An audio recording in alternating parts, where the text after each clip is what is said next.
नितेश राणे ने अभी हाल ही में कहा, जब मराठी और हिंदी पे विवाद चल रहा था, तो उन्होंने कहा कि मदरसों में शुरुआत करी है मराठी बुलवाना। सभी मदरसे में ही नहीं तो सभी मुस्लिम बस्तियों में उनके जो भी व्यापार करने वाले लोग हैं वो तो सभी लोग हिंदी में ही बात करते, कोई मराठी नहीं बोलता। भगवा आतंकवाद की एक थ्योरी चलाई गई थी, भगवा मत कहिए, हिंदू और सनातन आतंकवाद कहिए।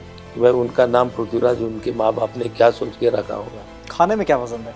दिल्ली के छोले भटूरे, वड़ा पाव मिस करते हैं दिल्ली में। तो आपने कभी न्याय दिलाया सड़क पर ऐसे? अरे ऐसे तो कई न्याय दिलाए और ऐसे कई पुलिस केसेस भी हमारे ऊपर उस टाइम में हुए हैं। तुमने पहले भी एक बात कही थी कि लोग तुमको गद्दार कहते, इसीलिए गद्दार हमने, गद्दार वो है राहुल गांधी जैसे, सोनिया गांधी जैसे लोगों के फोटो शिवसेना लगा के लोगों में वोट मांग रही है। उन्होंने कहा कि वोटर लिस्ट के साथ चोरी हुई है और चोरी से वोट बढ़ाए गए हैं, जिस वजह से सरकार बन गई। वो तो इतना मोटा बंडल लेके गए थे पेपर्स का। तो स्कूल टाइम में खेलते थे तो हम ऑलराउंडर थे। तुम शुरुआत करेंगे तो तुम्हारे साथ में मैं 2 गाने की लाइन ही बोलूंगा, लेकिन खुद गाने की मुझे तो सर आपके जमाने के गाने याद नहीं, आज के जमाने के गाने याद है, वो आप सुनते नहीं।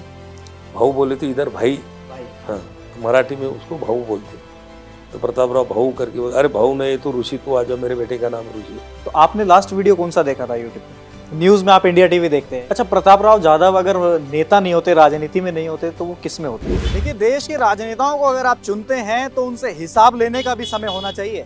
आज आए हैं हिसाब लेने प्रतापराव जाधव, जो केंद्रीय राज्य मंत्री हैं आयुष मंत्रालय, और उनके अब घर में चलेंगे और मंत्री जी से बात करेंगे, कुछ खट्टी मीठी, कुछ हंसी मजाक और कुछ राजनीतिक, कुछ गंभीर बातें भी करेंगे। तो चलिए मंत्री जी से बात करते हैं।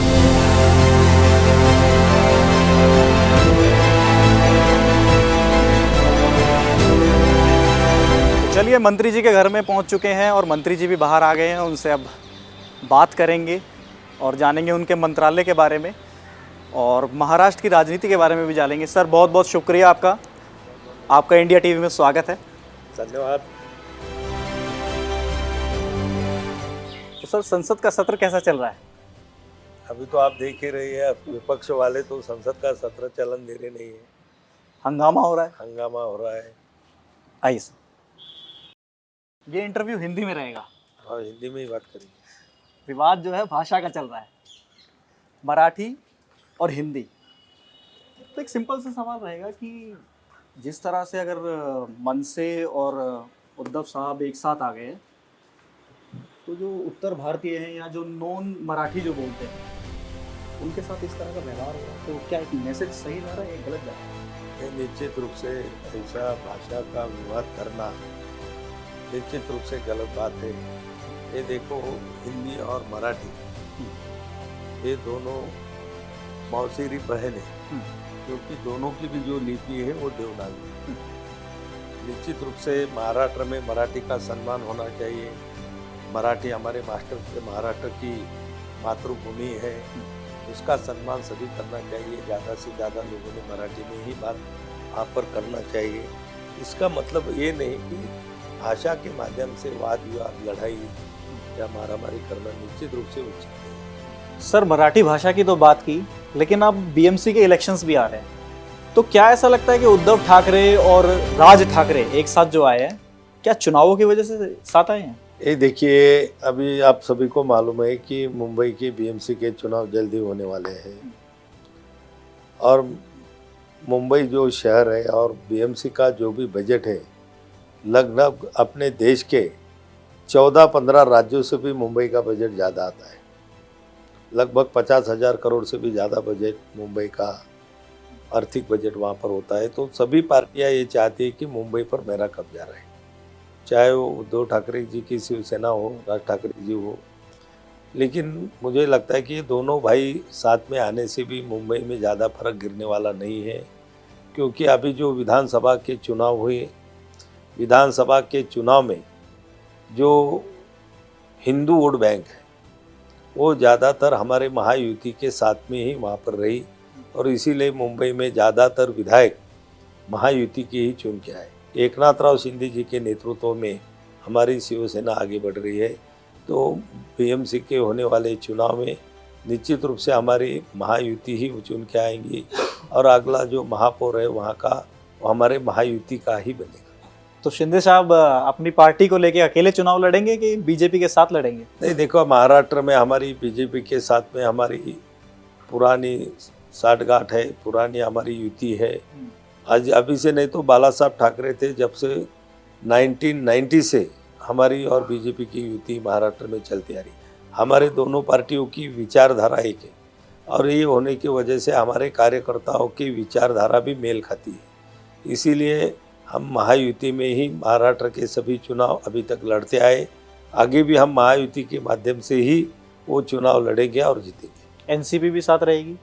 अभी हमारे महायुति में एनसीपी भी हमारे साथ में है, एनसीपी भी हमारे साथ में रहेंगी, क्योंकि विधानसभा के चुनाव और लोकसभा के चुनाव में भी हम तीनों पक्षों ने मिलकर ये महायुति हमने बनाई थी। पहले हमारी सिर्फ युति थी, शिवसेना बीजेपी का गठबंधन था। अभी उसमें नेशनल कांग्रेस पार्टी अजीत दादा पवार वाली भी शामिल हुई है।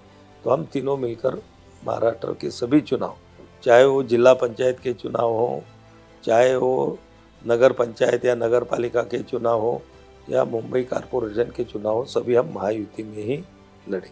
कितनी सीटें आ सकती हैं? ये देखिए, पूरा बहुमत हमारा मुंबई में भी आएगा। जो भी बड़ी बड़ी महानगर पालिका है हमारे महाराष्ट्र में, जैसा कि पुणे है, मुंबई है, ठाणे है, कल्याण है, डोंबिवली है, नासिक है, नागपुर है, ये सभी पर महायुति का परचम ही लहराएगा।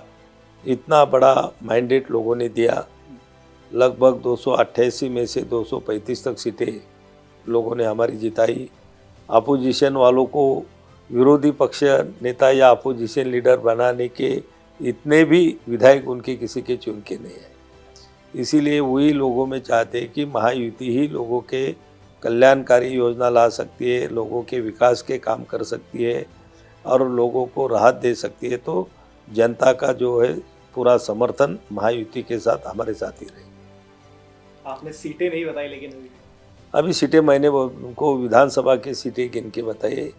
देखो, वैसा ही बहुमत जो कभी लोगों ने भी सोचा नहीं होगा, वैसा बहुमत हमको मुंबई के चुनाव में भी, बीएमसी के चुनाव में भी मिलेगा। बीएमसी के इलेक्शंस में सर एक चीज़ों का और आपको ये दिखाई देगा कि असली हिंदू कौन है, क्योंकि उद्धव बाला साहब ठाकरे जो हैं वो अपनी तरीके से कहते हैं कि हमारी यूबीटी है वो असली हिंदू है, और एकनाथ शिंदे कहते हैं कि नहीं, हमारी जो पार्टी है वो हिंदू है, और उद्धव साहब कहते हैं कि आप तो गद्दार हैं। तो बीएमसी के इलेक्शंस में ये भी तय हो जाएगा कि असली शिव सैनिक है कौन।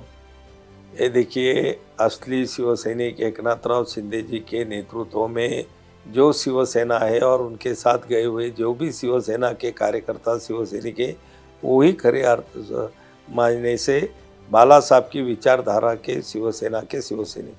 जैसा कि मैं आपको बताऊं, शिवसेना की स्थापना हमारे बाला साहब ने की थी।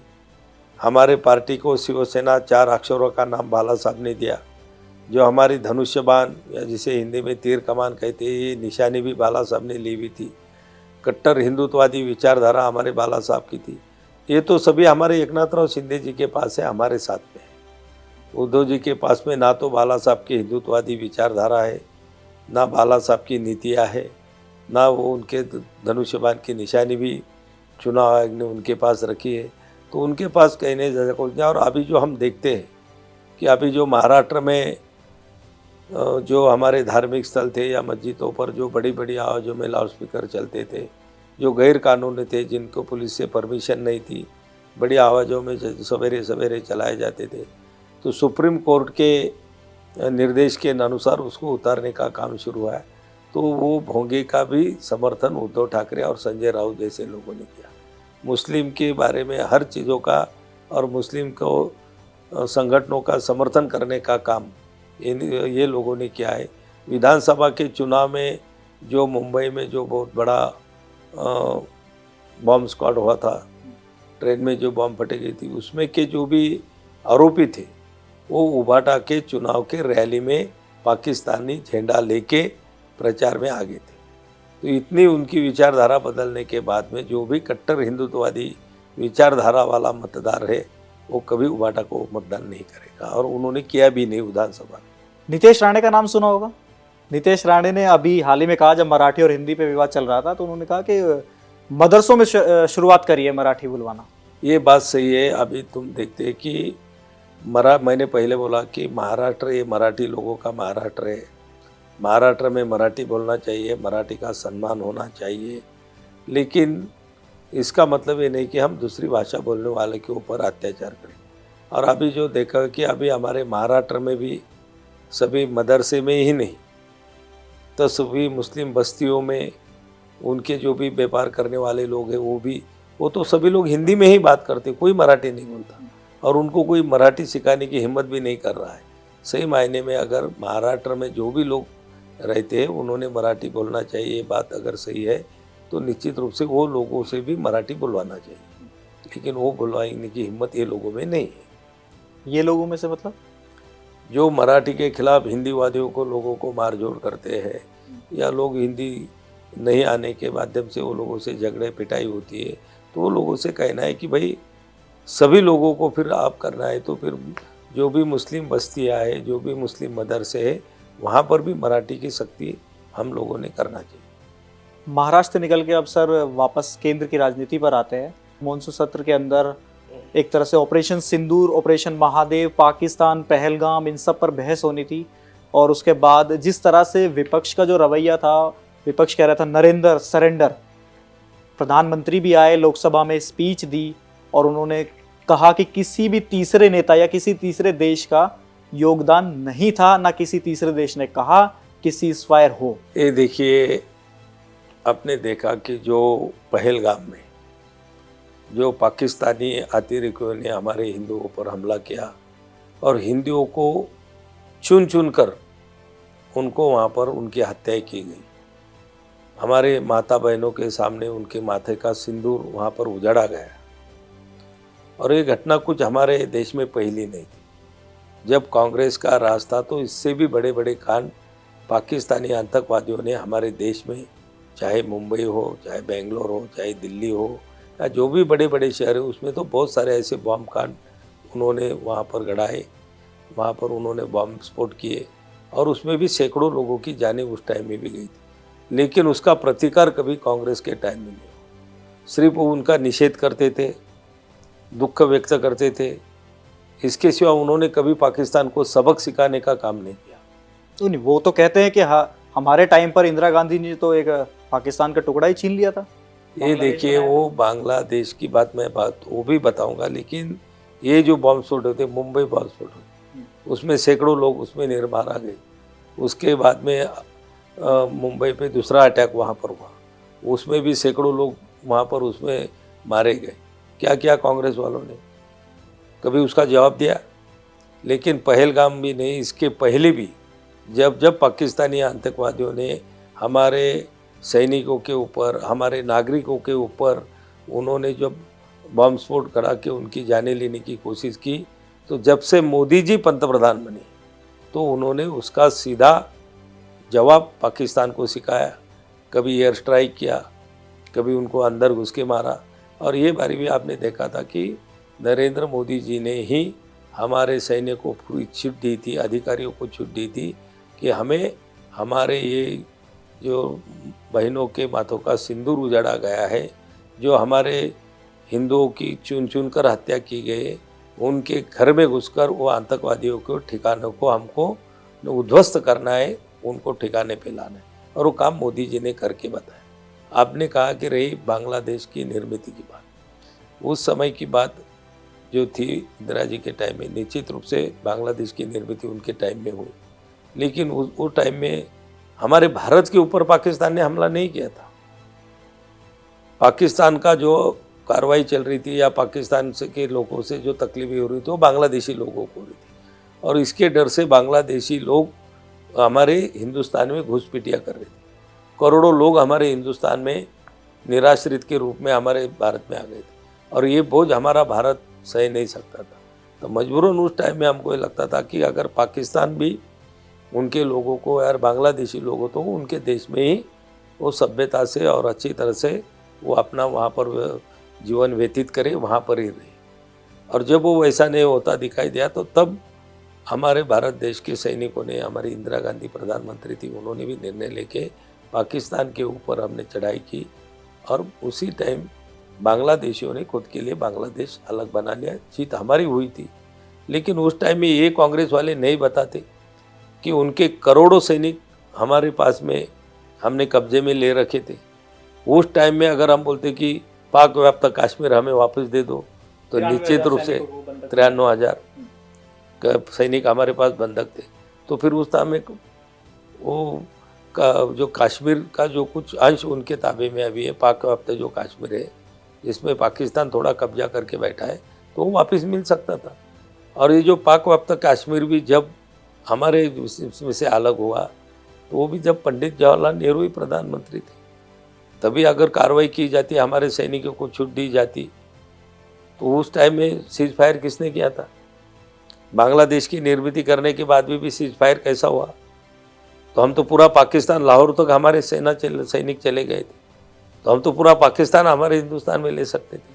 कांग्रेस पार्टी तो कह रही है इस बार भी मौका था, इस बार भी मौका था, आप ले सकते थे पीओके। बिल्कुल, ये बारी का हमारे प्रधानमंत्री का जो टारगेट था और हमारे सेना का जो टारगेट था कि अतिरेकियों के ठिकानों को उद्ध्वस्त करना, और लगभग 9 से ज़्यादा अतिरेकियों के ठिकाने को हमारे सैनिकों ने, हमारे शूरवीरों ने पाकिस्तान में घुसकर उनके अतिरेकी अड्डे को उद्ध्वस्त किया, उनको सबक सिखाई कि दोबारा वो हमारे हिंदुस्तान के तरफ टेढ़ी नज़र करने की हिम्मत ना करें। पृथ्वीराज चौहान ने अभी मालेगांव बम ब्लास्ट पर जब फैसला आया, तो भगवा आतंकवाद की एक थ्योरी चलाई गई थी, उसको उन्होंने बताया कि भगवा का नाम मत लीजिए, क्योंकि भगवा हमारे शिवाजी महाराज जी का प्रतीक है, भगवा मत कहिए, हिंदू और सनातन आतंकवाद कहिए। पृथ्वीराज चौहान जो मुख्यमंत्री रह चुके हैं महाराष्ट्र के। ये देखो, पहले तो ये बात है कि जो हिंदू है वो कभी आतंकवादी नहीं हो सकता। हमारे हिंदुओं की जो विचारधारा है, हमारे हिंदुओं के हिंदू धर्म की जो हमको सिखाया गया है, जो हम सीखते हैं, पढ़ते हैं, उसमें हम कभी दूसरे पर अटैक करने के लिए कभी सिखाया नहीं जाता। सर्वधर्म समभाव की संभावना हमारे हिंदू धर्म में सभी को सिखाई भी है। हमारे पृथ्वीराज चौहान से भी कहना चाहूँगा कि भाई उनका नाम पृथ्वीराज उनके माँ बाप ने क्या सोच के रखा होगा। एक हमारे पृथ्वीराज चौहान थे, किसके लिए लड़े वो, किसके लिए पृथ्वीराज ने लड़ाई की? हमारे धर्म के लिए, हमारे मंदिरों को बचाने के लिए, हमारे संस्कृति को बचाने के लिए पृथ्वीराज जी लड़े। और वो पृथ्वीराज का आदर्श सुन के ही उनके माता पिता ने उनका पृथ्वीराज ये नाम रखा होगा।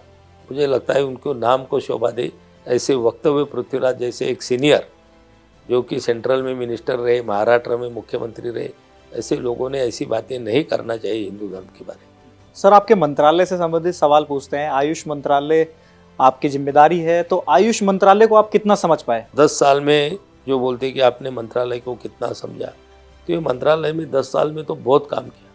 और ये मंत्रालय नया मंत्रालय होने के वजह से ये मंत्रालय में अभी बहुत सारे काम करना बाकी है। बहुत सारी योजनाएं, बहुत सारे काम, बहुत सारा प्रचार प्रसार उसका निश्चित रूप से हम वहाँ पर कर सकते हैं। और ये करने के लिए जो मेरे पर जिम्मेदारी हमारे एकनाथ शिंदे साहब और आदरणीय प्रधानमंत्री नरेंद्र मोदी जी ने आयुष मंत्रालय जैसा उनका बहुत ही नज़दीकी, जिसको वो बहुत चाहते हैं, वो मंत्रालय की जिम्मेदारी में, तो हम भी इसमें नई नई योजनाएं, नया प्रचार प्रसार कि दुनिया के हर कोने तक हमारा योग और आयुर्वेद कैसा जाए, लोग उसको कैसा अपनाएं, इसके लिए हमारे प्रयास जारी। अभी आप देखते थे कि पहले योग तो हमारे भी लोगों को जल्दी हम भूल गए थे। योग हमारा होने के बावजूद हम हिंदुस्तानी लोग ही योग को भूल गए थे। अभी आप करते हैं योग? मैं तो योग करता हूँ नहीं, अभी करोड़ों लोग हमारे हिंदुस्तानी भी तो करते हैं, लेकिन 177 देशों में भी आज जागतिक योग डे मनाया जाता है। वहाँ पर भी करोड़ों लोग रोज योग करते हैं और योग के माध्यम से स्वस्थ रहने की कोशिश करते हैं। आयुर्वेदिक दवाइयों को आप कितना सक्सेसफुल मानते हैं आज के समय में?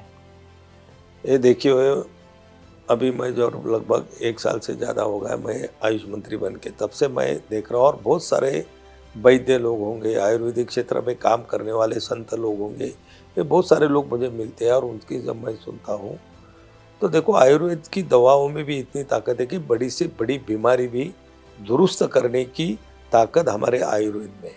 जैसा कि कैंसर हो, लीवर हो, पैनक्रियाज हो, कोई भी बड़ी बीमारी दुरुस्त करने की दवाएं हमारे आयुर्वेद में। लेकिन पिछले इसमें क्या होगा कि जो आयुर्वेद का ज्ञान है, एक तो ये गुरु शिष्य के परंपरा से बढ़ता गया। गुरु ने शिष्य को ज्ञान दिया, शिष्य ने फिर उनके शिष्य को दिया। तो उनके पास कोई एविडेंस नहीं थे, कोई प्रूफ उन्होंने या रिसर्च पेपर तैयार करके नहीं रखे। और उसके बाद में जो हमारे राज वैद्य थे या पुराने ज़माने के वैद्य थे, तो वो उन परंपरा उनके घरों में चलते आ रहे कि दादाजी ने उनके पिताजी को ज्ञान दिया, पिताजी ने बेटे को दिया। तो उनके पास में तो ना कोई डिग्री थी, डिप्लोमा था, ना तो उन्होंने कोई एविडेंस उसके तैयार करे। लेकिन आज भी वो दवा, वो नुस्खे, वो फार्मूले कि कौन सी जड़ी बूटी हमारी कौन सी बीमारियों पे असर कर सकती है, ठीक कर सकती है। आयुर्वेद को लेकर के सर सबसे बड़ा सवाल ये खड़ा होता है कि जिस तरह से आपने बताया कि आयुर्वेदिक मेडिसिन जो है वो एक तरह से कारगर है और बहुत पुरानी परंपरा हमारी चलती हुई आ रही है। एक तरह से कहें तो मैं अगर आज के वर्ड्स में कहूँ तो एसेट है, वो भारत की एसेट है। तो क्या भारत सरकार के लिए सबसे बड़ी चुनौती आज के टाइम पे ये हो सकती है कि आयुर्वेद पर विश्वास कैसे दिलाया जा सके? ये देखिए, आपने बहुत सही प्रश्न यहाँ पर पूछा है। देखो, आयुर्वेद, जैसा कि मैंने कहा कि पिछले परखियों ने हमारे ऊपर राज किया, फिर कांग्रेस ने हमारे आयुर्वेद योगा के ऊपर, आयुष के ऊपर उतना ध्यान नहीं दिया। तो जिस चीज़ के ऊपर हमारा ध्यान हट जाता है तो वो चीज़ को हम भूलने लगते। तो वैसे ही आयुर्वेद को और योगा को लोग भूलने लगे थे। लेकिन जब से मोदी जी पंत प्रधानमंत्री बने, आयुष मंत्रालय बना, और ये 21वीं सदी का मंत्रालय आयुष मंत्रालय, तब से अब लोगों में जागरूकता आने लगी। ये बात सही है कि लोगों का आयुर्वेद पे विश्वास कम है, क्योंकि हमारे पास एविडेंस उतने नहीं है। लोग क्या करते हैं, अभी मैं भी देखता हूँ कि लोग कोई बड़ी बीमारी डिटेक्ट होती है तो वो पहले सभी एलोपैथी के उपचार लेते हैं। लेकिन कोई बीमारी एलोपैथी से भी दुरुस्त नहीं होती है। एलोपैथी के डॉक्टर कह देते हैं कि हमारे जितने उपचार हमें करना थे हमने कर दिया, अब इससे आगे हमारे पास कोई नहीं है। तो फिर वो लोग आयुर्वेद के तरफ आते हैं। तो आयुर्वेद के तरफ आने वाले जो पेशेंट है वो 3rd स्टेज 4th स्टेज में आयुर्वेद के पास आते हैं। तो ऐसी स्थिति में भी आयुर्वेद में सक्सेस करके देखा हुआ है कि हम 4th स्टेज वाले भी आयुर्वेद कुछ पेशेंट को हम ठीक कर सकते हैं। तो आयुर्वेद का विश्वास लोगों के दिल में बढ़ाने की आवश्यकता है। और मुझे आज जो मैं देखता हूँ, तो आज आयुर्वेद के बारे में हमारे देश में ही नहीं, विदेशों में भी लोग अब इतने चाह रहे हैं कि हम आयुर्वेदिक दवा से ठीक हों, क्योंकि आयुर्वेदिक दवा की कोई रिएक्शन नहीं होती, साइड इफेक्ट उसमें कुछ नहीं है। तो ये आयुर्वेद के बारे में प्रचार प्रसार लोग चाह रहे हैं। अभी आपको आप मालूम होगा कि अभी 25 कंट्रियों ने हमारे साथ ये MOU किया हुआ है कि आयुर्वेद का प्रचार प्रसार और उपचार हमारे देश में भी हम करना चाहते, हमारे मंत्रालय के साथ के उनके ये MOU। अभी WHO जैसी संस्थान ने भी आज एक वैश्विक केंद्र हमारे जामनगर गुजरात में वो चला रहे हैं कि आयुर्वेदिक दवाओं को जागतिक मान्यता कैसी दी जाए। इसके लिए भी वहाँ पर WHO के माध्यम से भी बड़ा काम वहाँ पर हो रहा है। और बहुत सारी योजनाएं, अभी देखो इंश्योरेंस में भी हमारे योगा के स्कीम जो पैकेजेस है उपचारों के, वो अभी इंश्योरेंस में भी आ चुके हैं। अभी आयुष्मान भारत योजना में भी लाने की हमारी जोर से कोशिश है। जल्द से जल्द हम उसमें भी लाने वाले हैं। बीमा क्षेत्र में तो आ ही चुके हैं। और आयुष के माध्यम से, आयुष में से एक आरोग्य पर्यटन, उसके लिए हमने आयुष वीज़ा निकाला है कि बाहर के कंट्री का कोई भी अगर आयुर्वेदिक उपचार करने के लिए हमारे हिंदुस्तान में या भारत में आना चाहता है तो उसको 1 साल का वीज़ा तुरंत मिल जाता है। उसके साथ में वो 1 और 2 लोगों को भी, फैमिली मेम्बरों को ला सकता है। साल में 2-3 बार वापस जाके भी फिर उपचार के लिए आ सकता है। आयुष वीज़ा से हज़ारों लोग अभी आ रहे हैं। और इसका पर्यटन भी बहुत जोर से, हेल्थ पर्यटन जिसको बोलेंगे, आरोग्य पर्यटन हो, क्योंकि वेलनेस टूरिज्म बहुत गति से हमारे देश में पड़ रहा है। अभी आप देखे होंगे कि 5 स्टार वेलनेस सेंटर हमारे देश में बने कि जहाँ पर जाके लोग 5 दिन 7 दिन 10 दिन रुककर अपने पूरे आयुर्वेदिक या ट्रेडिशनल दवा से उपचार करके वो वहाँ पर दुरुस्त हो रहे हैं और स्वस्थ बन रहे हैं। आप भी लेते हैं आयुर्वेदिक दवाइयाँ? बिल्कुल, मैं रोज़ योगा भी करता हूँ और आयुर्वेदिक दवा भी लेता हूँ। और मैं मेरे खान पान में भी सात्विक आहार ही रखता हूँ। खाने में क्या पसंद है? खाने में तो देखो, मैं किसान परिवार से आता हूँ। दाल रोटी सब्जी ही मुझे पसंद आती है और मैं दाल रोटी सब्जी ज़्यादातर खाता हूँ। दिल्ली के छोले भटूरे? नहीं, ज़्यादातर मैं बाहर का और होटल का खाना जितना भी अवॉइड करते आता है तो उतना करने की कोशिश करता हूँ। ज़्यादातर मैं घर पे ही घर का ही खाना खाने की कोशिश करता हूँ। वड़ा पाव मिस करते हैं दिल्ली में? ये देखिए, वड़ा पाव हो या तो हर जगह का एक महत्व होता है, या उनके लोगों की भी एक एक चाहने वाले खाने पीने के, जो जैसे कि दिल्ली में छलो भटूरा चलता है, कोई बात इसमें कचौरी समोसा चलता है, हमारे महाराष्ट्र के मुंबई में वड़ा पाव चलता है, कि पुणे साइड में जाएंगे तो वहाँ पर मिसल पाव चलता है। तो अलग अलग इसमें ट्रेडिशनल है लोगों की बनाई हुई, और निश्चित रूप से हम जहाँ जाते हैं तो वहाँ का खान पान टेस्ट करने की कोशिश जरूर करते हैं। तो दिल्ली का सबसे अच्छा क्या लगा? नहीं, अभी देखो, दिल्ली हमारे देश की राजधानी है, दिल्ली की तो हर चीज़ अच्छी है, ऐसा नहीं कि दिल्ली में नहीं, लेकिन दिल्ली में छोले भटूरे हो, या तो मैंने इधर ही देखा है कि दिल्ली साइड में थोड़ा मीठा लोग ज़रा ज़्यादा खाते हैं, हम लोग थोड़ा मीठा उधर थोड़ा कम खाते हैं, लेकिन यहाँ का भी जो खान पान है निश्चित रूप से अच्छा है। दिल्ली दिल वालों की कहते हैं ना, इसीलिए मिठास है। मिठास है, इसीलिए दिल्ली को दिल वाले की दिल्ली कहते हैं। एक किस्सा मेरे को याद आ रहा है, मैंने आपके बारे में रिसर्च की तो मुझे पता चला कि जब आप किसान थे तो आपने एक मंच पर बयान दिया था कि हमारी 3 पीढ़ियों ने कभी बिजली का बिल ही नहीं दिया। सच है ये बात? नहीं, ये बात ऐसी नहीं थी। वो देखो, जरा मोड़ तोड़कर वो बयान सामने लाया था। कह रहे कि मीटर अगर ट्रांसमीटर खराब होता था तो 1000 रुपए देते थे। ये देखिए, महाराष्ट्र में कांग्रेस के टाइम में बिजली की स्थिति इतनी खराब कर दी थी कि किसानों के कोई भी कुएं पर जो वाटर पंप उनके लगे हुए थे, मोटर पंप लगे हुए थे, तो उनके यहाँ पर मीटर ही बिठाए हुए नहीं थे। जब मीटर ही वहाँ पर नहीं होंगे तो रीडिंग नहीं आएगा, रीडिंग नहीं आएगा तो बिजली का बिल कोई भेजेगा नहीं तो कोई भरने वाला नहीं। और हर बार सरकारें जब भी चुनाव आती थी तो कांग्रेस के ज़माने में भी हम किसानों के बिजली बिल माफ़ कर देंगे, बिजली मुफ्त में दे देंगे, तो तब भी लोग बोलते थे कि माफ़ी करने का वादा सरकार ने किया तो हम क्यों भरे। एक आपके बारे में, आपके तिलक को लेकर के बात होती है कि बचपन में जब आप तिलक लगाया करते थे तो स्कूल में लोग मजाक उड़ाया करते थे, ऐसा सच है? नहीं, देखो, हम जब भी हमारे में समझ आई, हम 23, 24, 25 साल के थे, तब से बाला साहब के कट्टर हिंदुत्ववादी विचारों से हम प्रभावित। और तब हमारे महाराष्ट्र में थोड़ा ये था कि जब शिवसैनिक थे, तो जैसे कि आज भी मैंने दाढ़ी बढ़ाई है, तो शिवसेना के लोग ज़्यादातर दाढ़ी रखते थे। और बाला साहब का जो हमारे कोई विचारधारा थी कि भाई किसी के ऊपर अगर अन्याय हो रहा है तो तुम कानून का ये मत देखो, वहाँ लोगों को न्याय देने की कोशिश करो। कि जैसा कि वो उनके भाषण में कहता है कि कोई अगर हमारे माँ बहन के ऊपर तिरछी नज़र से देखने की कोशिश देखेगा तो उसकी वहाँ उसकी आँख फोड़ दो।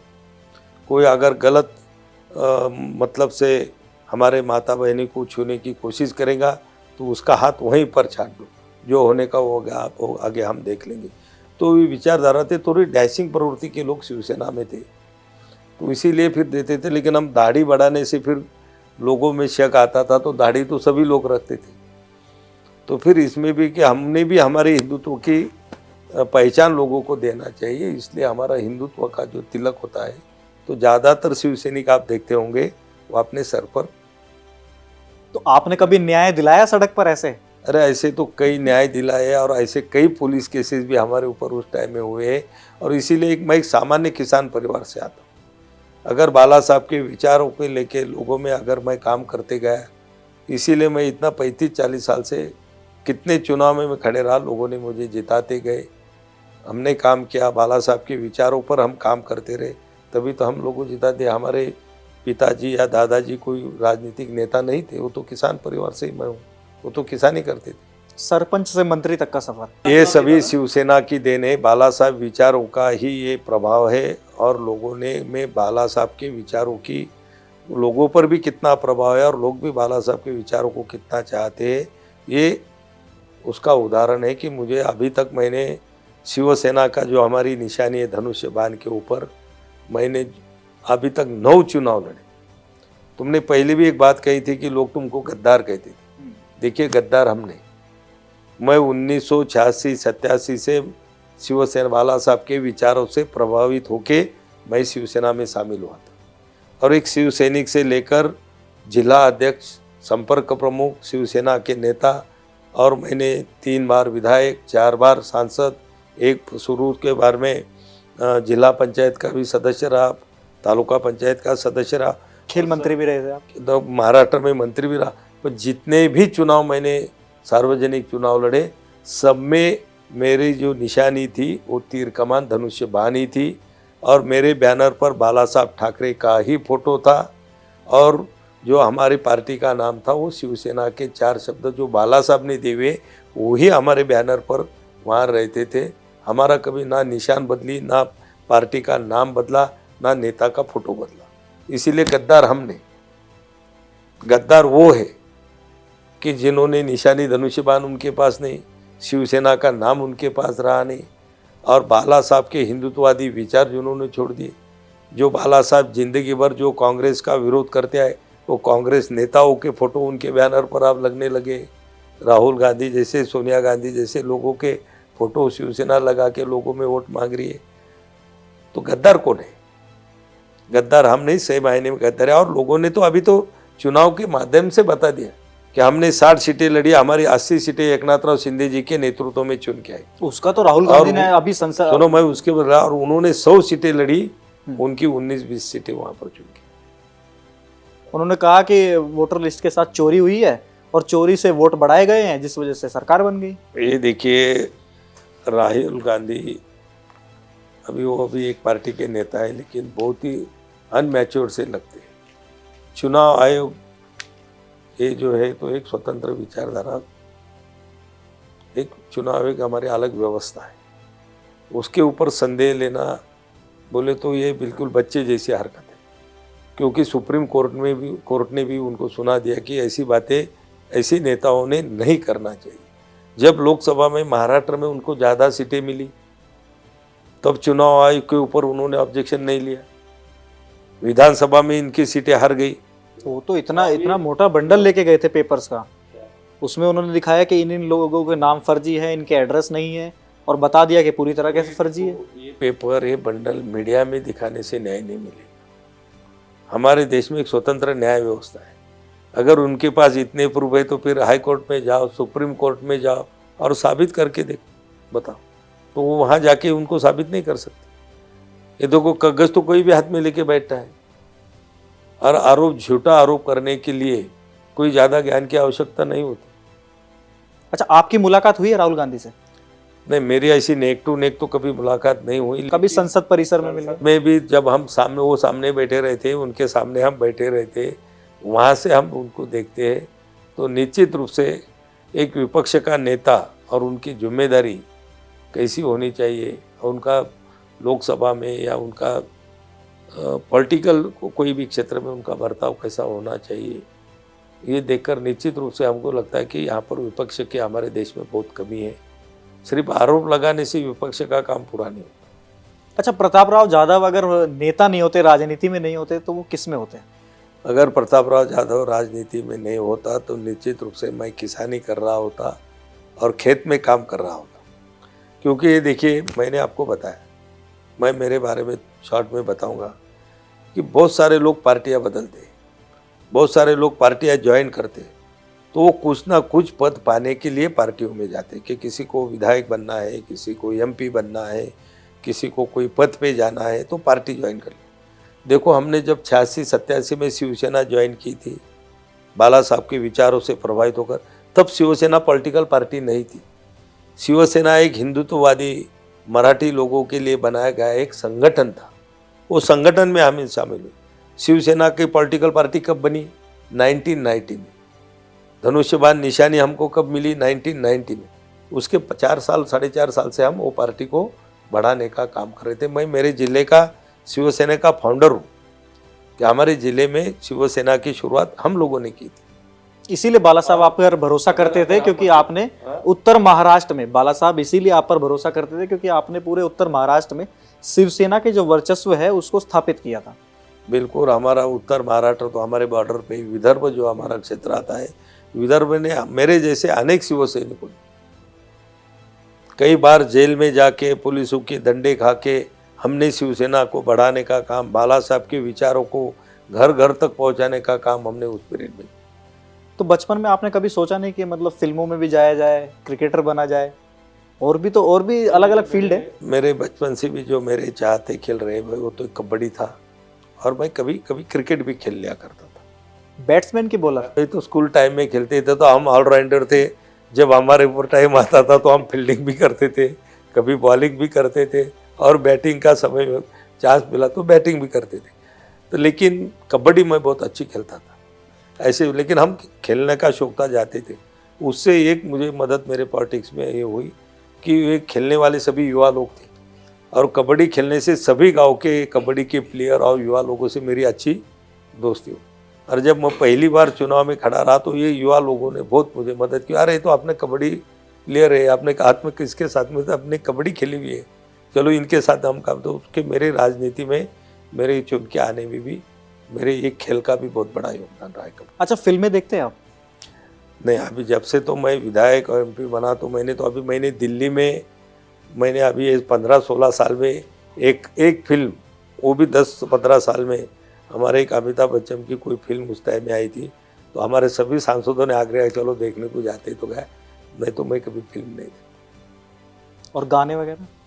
हाँ, गाने, पुराने गाने जरूर, मैं कभी प्लेन में बैठा रहता हूँ तो डाउनलोड करके फिर, पर उतना समय हमको मिलता ही नहीं, दिन भर रात के 12-12 1-1 बजे तक लोगों के फ़ोन चालू रहते।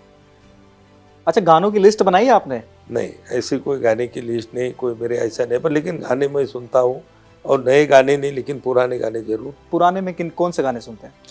वही जो मोहम्मद रफ़ी के थे, मुकेश के गाने रहते थे, तो वही गाने हम ज़्यादा, लता मंगेशकर है, आशा दीदी हो गई, ये सभी के गाने उस ज़माने के जो 80 के दशक में जो गाने ज़्यादा फेवरेट होते थे या होते, तो वो गाने ज़्यादा था। कोई यार एक गाना अगर? नहीं, वैसा मुझे गाने का ज़्यादा शौक नहीं है। 2 लाइन? नहीं, वैसे तो मुझे, तुम शुरुआत करेंगे तो तुम्हारे साथ में मैं 2 गाने की लाइन ही बोलूँगा, लेकिन खुद गाने की मुझे तो सर आपके ज़माने के गाने याद नहीं, आज के ज़माने के गाने याद है, वो आप सुनते नहीं। नहीं, अभी वो पहले गाने जो देखते हैं और आज के गाने में बहुत अंतर है। पहले गाने में जो होता अर्थ भरा हुआ होता था। तो आप अपने बच्चों को बताते हैं कि हमारे टाइम पे इस तरह के गाने थे? घर में भी एक डिबेट होती होगी, क्योंकि जब आप घर में आते हैं तो आप नेता नहीं, आप पिता और पति होते हैं। अभी आप लोगों को ये लगे ना कि देखो, हमारे जैसे राजनीति लोगों को फैमिली के साथ में समय मिलना बहुत कठिन होता है। जब सवेरे हम 7 बजे 7:30 बजे तैयार होते हैं तो घर के बाहर लोग बैठे हुए रहते हैं, और बेचारे लोगों की छोटी छोटी दिक्कतें होती हैं, फैमिली को टाइम नहीं दे पाते। फैमिली को, और रात के भी 12-12, 11-11 बजे तक लोगों का मिलना, लोगों के फ़ोन चालू रहते। बच्चे शिकायत करते होंगे? बच्चे शिकायत करते होंगे? अभी तो बच्चों को हो या फैमिली को आदत गिर गई कि ये अगर हम, जब वो छोटे थे, जन्म हुआ था तब से अगर उनको हमने आदत लगाई होती तो निश्चित रूप से वो लोगों की हमारे तरफ से अपेक्षा थी। तो उनके जन्म से पहले से हम संगठन का काम कर रहे थे, फिर राजनीति में हम काम करने लगे, तो उनको भी मालूम होगा कि इनका काम वही है। तो बच्चे आना चाहेंगे पॉलिटिक्स में?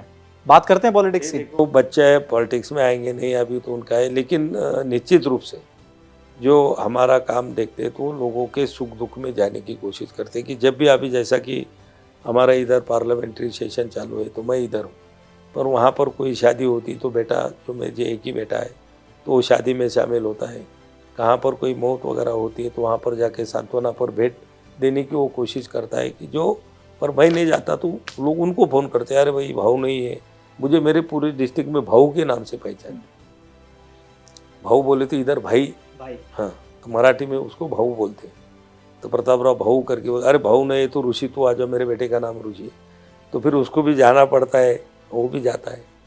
अच्छा, यूट्यूब चलाते हैं आप? यूट्यूब तो मैं कभी देखता हूँ, लेकिन यूट्यूब में सही में लेकिन मैं लोगों में यूट्यूब का प्रचार ज़्यादा करता हूँ। अच्छा, लोगों में यूट्यूब का प्रचार ज़्यादा है? कैसे करता हूँ कि देखो, मैं किसानों में ज़्यादातर मेरे कार्यक्रम जो होते हैं देहातों में होते हैं, ज़्यादातर किसान लोग होते हैं, और अब किसानी में जो है तो युवा किसान, पढ़े लिखे बच्चे जो है अब वो किसानी करने लगे, तो लोगों को मैं बार बार एक उदाहरण देता हूँ कि भाइयों, आप सबके पास एंड्रॉयड मोबाइल है, तो आप पूरी दुनिया तुम्हारे जेब में है, और इसमें सिर्फ व्हाट्सअप, इंस्टाग्राम, ट्विटर इतना ही मत देखो, फेसबुक इतना ही मत देखो, तो इसमें तुम खेती करने लगे तो खेती का पूरा ज्ञान भी यूट्यूब में है। तुम जो भी फसल लगाना चाहते हो तो यूट्यूब में जाके देखो कि वो फसल की बुआई कैसे की जाती है, वो फसल को अच्छा लाने के लिए कैसे उसके ऊपर ट्रीटमेंट की जाती है या उसकी कैसी मशागत की जाती है, ये सभी तो उससे तुम आधुनिक तरीके से खेती करना सीखो। तो आपने लास्ट वीडियो कौन सा देखा था यूट्यूब पे? ये देखो, वैसे तो जब भी ट्रैवल्स में होते हैं कभी है तो यूट्यूब खोलते हैं, तो यूट्यूब में ज़्यादातर हम ट्रैवल्स में होते तो ज़्यादातर न्यूज़ देखते हैं कि भाई अभी क्या चल रहा है, क्या हो रहा है, लेटेस्ट न्यूज़ जो आती है यूट्यूब चैनलों पे लाइव होता है वो देखते हैं।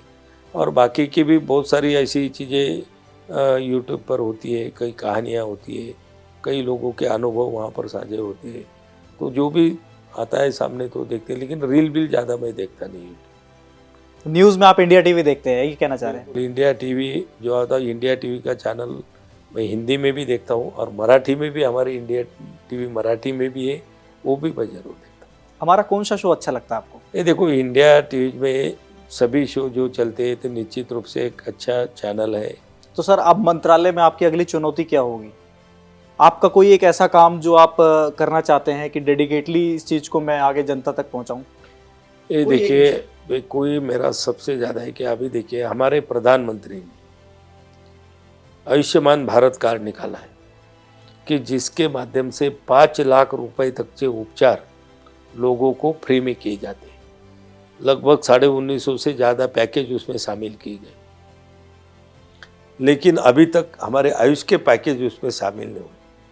अब मैंने ठान लिया है कि मैं आयुष के भी पैकेज उसमें ऐड हम करने की कोशिश कर रहे हैं। बहुत सारी मेहनत हमारा मंत्रालय, हमारे अधिकारी, स्वास्थ्य मंत्रालय के साथ मिलकर हम कोशिश कर रहे हैं। और जब भी आयुष के भी लोगों को पैकेज के माध्यम से प्रधानमंत्री ने जो 5 लाख रुपए की लोगों को हेल्थ के लिए मदद की, आयुष्मान कार्ड के माध्यम से जो सहूलत दी है, उसका भी फ़ायदा आयुष के माध्यम से भी उपचार करने वाले हमारे दूर दराज के ग्रामीण के और सभी लोगों को वहाँ पर मिले। वो चुनौती हमारे सामने है और निश्चित रूप से हम उसको पूरा करके रहेंगे। सर, इंडिया टीवी में जुड़ने के लिए आपका बहुत बहुत धन्यवाद। अब अगले एपिसोड में चलेंगे एक और केंद्रीय मंत्री के साथ और उनसे बात करेंगे, उनके मन से कुछ निकलवाएंगे और उनके मंत्रालय के बारे में जानेंगे। तब तक के लिए आप देखते रहिए इंडिया टीवी।